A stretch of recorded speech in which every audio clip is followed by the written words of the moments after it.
الوقود أصبح قابلا للتوصيل إلى سيارة العميل في الإمارات بعد إطلاق شركة محلية خدمة وقود متنقلة.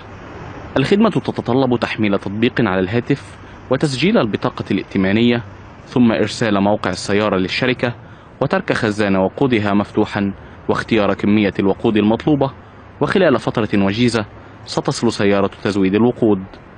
الخدمة لاقت استحسانا عند البعض، خصوصا وأنها موفرة للوقت. حينما أريد التزود بالوقود أنتظر في المحطة 15 دقيقة وأقود 16 كيلومترا. في الأمر ضاعة للوقت. أفضل الجلوس في المكتب وطلب الخدمة فقط، وسيتم إعادة تزويد السيارة بالوقود تلقائيا. تبيع الشركة الوقود بنفس سعر المحطات العادية، ولكنها تضيف رسوما إضافية قدرها 18 درهما للاستخدام مرة واحدة، أو 45 درهما شهريا مقابل إعادة التزود بالوقود لمرات غير محدودة. الشركة بدأت في تقديم الخدمات منذ أكثر من شهرين، ويخضع موظفوها لبرنامج تدريبي مكثف يتضمن وسائل الأمان والإسعافات الأولية.